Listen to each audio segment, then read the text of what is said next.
Audio Jungle.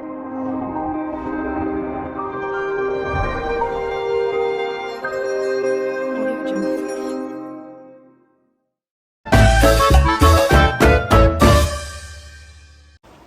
Halo semua, jadi di video kali ini saya akan membuat video singkat tentang berbincang-bincang hal yang menarik dan tentunya akan menambah wawasan kita. Nah sebelum itu, perkenalkan nama saya Nika Deena Mahadewiani dengan NIM akhiran 016. Nah di video kali ini saya akan membuat podcast tentang Undang-Undang Cipta Kerja nomor 11 tahun 2020. Nah di sini saya tidak sendiri, saya akan ditemani oleh salah satu teman saya, teman satu prodi. Nah, tanpa berlama-lama, mari kita undang bintang tamu kita. Halo Kak Karin. Halo Ena. Oke. Jadi ini adalah salah satu teman saya dalam prodi Manajemen Sumber Daya Perairan. Gimana nih Kak kabarnya hari ini? Astungkaro, baik sehat. Nah, pastinya nggak semua kan kenal sama Kak Karin. Oh, Nah, tentu boleh tuh saja. Kak perkenalan dulu. Aku itu bukan orang populer teman-teman. Jadi perkenalkan nama aku Niwayan Putu Karina. Aku biasanya bisa dipanggil Karin aja. Dan aku adalah seorang mahasiswa baru di Manajemen Sumber Daya Perairan Udayana. Jadi aku adalah teman seprodi Ena dengan nomor NIM akhiran 24. Oke. Nah, setelah perkenalan nih, pastinya kalian ingin tahu kan apa sih alasan Kak Karin ini memilih prodi Manajemen Sumber Daya Perairan? Oke, kalau alasanku nyari manajemen sumber daya perairan tuh awalnya adalah aku nyari sebuah jurusan yang berkaitan sama sumber daya alam gitu. Kenapa kayak ke sumber daya alam? Karena menurutku sumber daya alam itu nggak akan habis gitu loh menurutku. Peluangnya tuh luas banget. Jadi aku pilih sumber daya alam. Dan itu tuh kan sebelumnya ada banyak ya, ada kelautan, ada kehutanan dan berbagai macam sumber daya alam. Jadi setelah aku mulai cari tahu, aku kan tinggal di Bali, besar di Bali dan lahir di Bali. Asli Bali Banget. Jadi aku tuh tumbuh itu bersama laut, bersama Oke, pantai bersama gitu kan. pantai. Karena di Bali tuh pantai banyak banget. sangat luas Sangat ya. luas banget lautnya, karena kalau orang ke Bali tuh pasti nyari Nyarinya pantai, pantai. gitu. Oke, kalau kayak gitu, oke lah.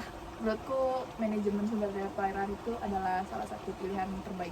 Ada peluang lah Ada untuk peluang kedepannya. gitu untuk kedepannya Nah, di Bali. ngomong-ngomong tentang peluang nih, pastinya kakak kan sudah nyemplung nih ke prodi Aha. Manajemen Sumber Daya Perairan ini Iya, dan benar. tentunya pasti sudah ada planning nih untuk kedepannya Aha. mau jadi apa. Oke, kalau aku mau jadi apa gitu, awalnya itu kan aku tuh fansnya Bu Susi ya gitu. Bu Susi Kementerian ya, Iya, Kementerian Bu Kelautan Menteri dan Kementerian Perikanan. kita. Iya. Jadi namun awalnya tuh pengen jadi kayak pegawai, mau kerja di Bu Susi, mau kerja di PNS tempatnya lah Bu ya. Susi, PNS gitu. Terus makin kesini tuh kok rasanya aku pengen punya usaha aja gitu, setara gitu ya. Pengen punya usaha aja gitu, kayaknya bisa sih, apa sih aku mungkin kenapa nggak terjun di dunia usaha aja, setelah kan banyak tuh, bisa budidaya, bisa di bagian pengolahan juga bisa, karena aku diajarin juga pengolahan ini, kenapa nggak terjun ke wirausaha aja gitu, nanti kalau ada modal gitu kan ya, kalau ada modal. Apalagi makin kesini juga ketika seseorang baru mulai melakukan usaha juga dimudahkan kan oleh pemerintah semakin kesini juga, dibandingkan kalau dengan tahun-tahun atau dibandingkan dengan saat-saat sebelumnya, sekarang lebih mudah untuk membangun usaha. Jadi menurutku mungkin menjadi seorang wirausaha merupakan salah satu cita-citaku.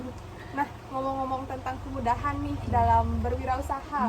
Nah, apakah itu ada menyangkut paut tentang undang-undang, Kak? Iya, benar banget, ada terkait sama undang-undangnya, karena sekarang tuh kan udah ada Undang-Undang Cipta Kerja nomor 11 tahun 2020 ya.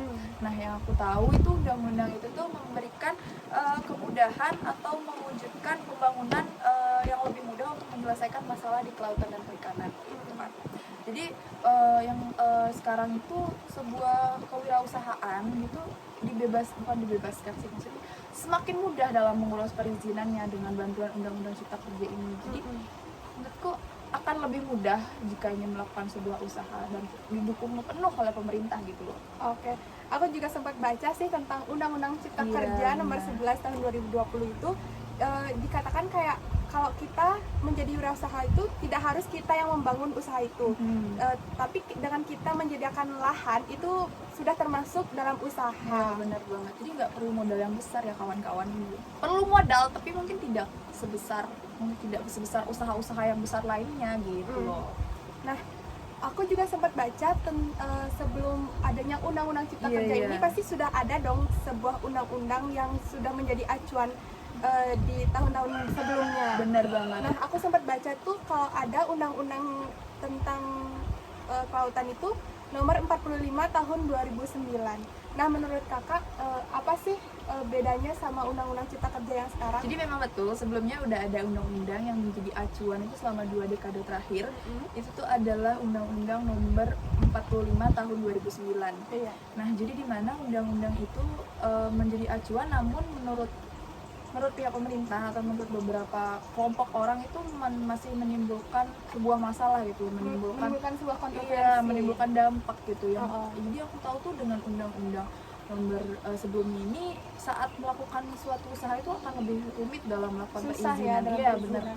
Jadi misalkan yang aku tahu kalau misalnya kapal untuk berlayar untuk melakukan penangkapan atau di lautan itu dulu sebelumnya itu batasnya itu kalau udah di atas 10 GT atau gross ton itu adalah sebuah satuan untuk volume kapal. Kalau udah di atas 10 GT itu minta izinnya untuk warakan itu sulit gitu.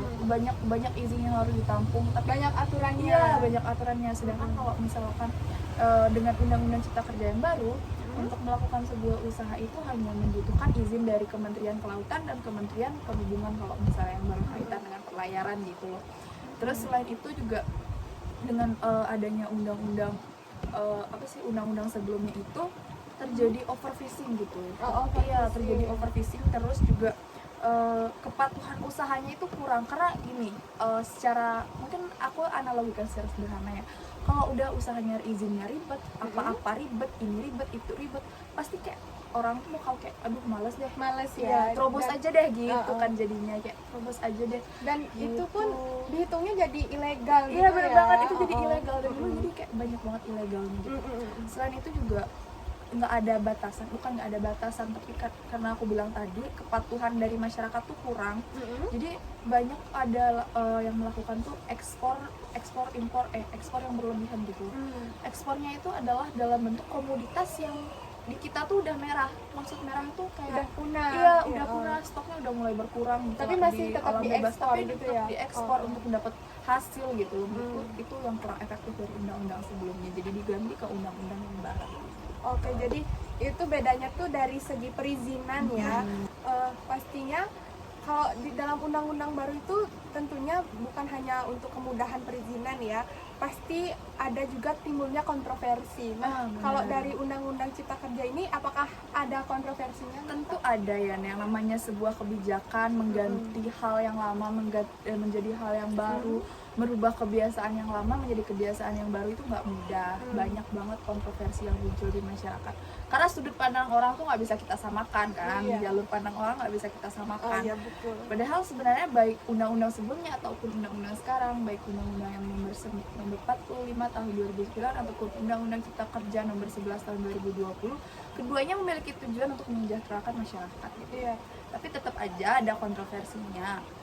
Yang pertama itu yang aku tahu kontroversi dari undang-undang cipta kerja ini adalah masalah izin tersebut. Nah, jadi kalau misalkan dahulu untuk meminta izin itu kan kalau misalnya mau buat sebuah usaha itu ada dicantumkan tuh dalam peraturannya harus menyertakan masalah atau solusi dari pencemaran yang akan datang, pencemaran yang akan diakibatkan oleh usaha tersebut gitu. Iya. Itu harus dicantumkan solusi penanggulangannya bagaimana itu harus ada.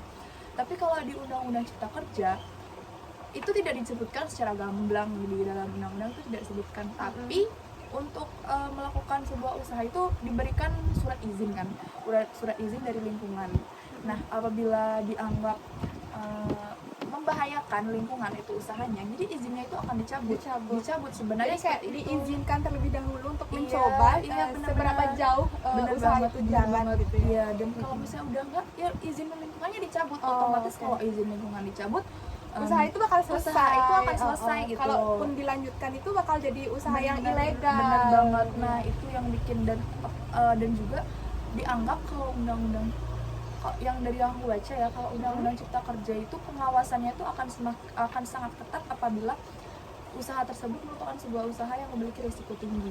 Nah, jadi dikhawatirkan ketika usaha yang memiliki risiko yang sedang ataupun tidak terlalu tinggi itu akan membahayakan untuk lingkungan kita gitu, karena pengawasannya tidak terlalu ketat di bagian usaha yang memiliki risiko yang rendah gitu. Jadi itulah yang khawatirkan akan rusak ekosistem dan ekologi dari lingkungan kita. Jadi padahal sebenarnya kan namanya juga kebiasaan baru kan perlu adaptasi juga, perlu juga penyesuaian gitulah untuk pada masyarakat untuk dijalankan. Oke, nah selain adanya kontroversi nih, pastinya kan ada tuh manfaat-manfaatnya walaupun tidak banyak pastinya. Tapi pastilah ada manfaatnya. Benar banget, gitu. pasti ada manfaatnya gitu loh. Kenapa sebuah pemerintah itu menciptakan sebuah kebijakan, kenapa peraturan itu dibuat? Pasti seperti yang aku bilang tadi, itu pasti untuk menuju ke jalan yang lebih benar gitu. Karena nggak mungkin loh pemerintah bawa kita ke jalan yang salah, kan nggak mungkin juga. Seburuk-buruknya mereka juga akan membawa kita ke jalur yang benar. Jadi pasti ada, kalau nggak ada manfaatnya dia nggak mungkin dijalankan gitu. Nah, jadi yang aku tahu, yang menurutku dari pandanganku itu manfaat dari Undang-Undang Cipta Kerja ini sebenarnya ini sangat sesuai dengan tiga pilar Kementerian Kelautan dan Perikanan KKP. Tiga pilar KKP itu, yang pertama itu ada meningkatkan pemanfaatan sektor kelautan, dan yang kedua itu ada meningkatkan ilmu teknologi di bidang kelautan, dan yang terakhir itu ada meningkatkan kompetensi dari sumber daya manusia, seperti kita seorang sumber daya manajemen perairan gitu kan. Nah, jadi sesuai dengan ketiga pilar itu, karena dia itu akan lebih mengutamakan hal-hal yang berbasis usaha gitu loh. Jadi kayak ekonomi juga terbantu, peluang kerja juga akan semakin banyak di lingkungan, karena usaha lebih mudah dibuat, usaha lebih mudah diberi izin untuk dibuat. Jadi peluang kerja juga akan semakin besar, lapangan kerja juga akan semakin banyak. Apalagi laut itu sangat luas. Iya, dan benar banget. tentunya kita kalau membuat usaha itu pasti memikirkan keadaan lingkungan juga, nggak bakalan kayak hamil semua gitu. Tentunya banyak banget yang bisa dimanfaatkan dari laut kita. Kita nggak hanya bisa memperjualbelikan, karena kita juga bisa menyewakan. Kita bisa mempertontonkan keindahan alam kita, kekayaan kayak alam jadi kita gitu. tempat rekreasi. Bener banget, kayak water sport gitu kan. seperti jasa diving itu kan, diving itu kan banyak gitu yang menguntungkan, jadi kayak gitu. Terus selain itu juga, ini tuh undang-undang yang baru ini lebih memberikan kesejahteraan bagi masyarakat pesisir yang maksudnya yang bukan punya usaha yang besar, misalnya kayak karyawan. Karyawan kayak awak kapal itu loh. Jadi kalau sekarang itu awak kapal itu termasuk ke dalam nelayan kecil. Nah, jadi mereka juga mendapat tanggungan atau bantuan dari pemerintah gitu. Jadi sehingga menurutku kalau melalui Undang-Undang Cipta Kerja ini persebarannya itu lebih merata, kesejahteraannya itu menjadi lebih merata, bantuannya juga lebih merata dengan adanya Undang-Undang Cipta Kerja. Oke. Sekian video dari kita. Nah Kak, apakah ada sepatah dua kata nih untuk kita ke depannya bagi generasi 4.0 untuk menanggulangi tentang Undang-Undang Cipta Kerja ini? Nah, tentu aku ada pesan. Jadi kita itu sebagai seorang mahasiswa, kita udah belajar selama kurang lebih 12 tahun lebih, bahkan 12 tahun lebih akan menginjak sarjana lagi 4 tahun. Itu kita pasti bisa membedakan mana yang memberikan dampak positif dan mana yang memberikan dampak negatif. Dari sebuah kebijakan baru itu udah pasti ada efek positif dan negatifnya. Tentu kita tuh harus pintar.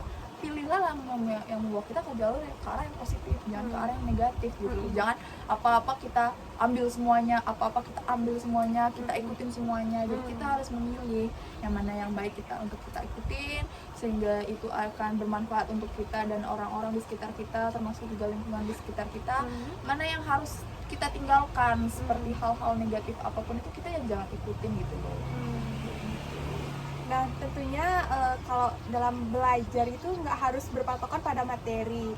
Kita juga bisa belajar dari lingkungan kita, dengan pengabdian ataupun kita belajar di sekeliling kita. Benar banget. Oke, baik.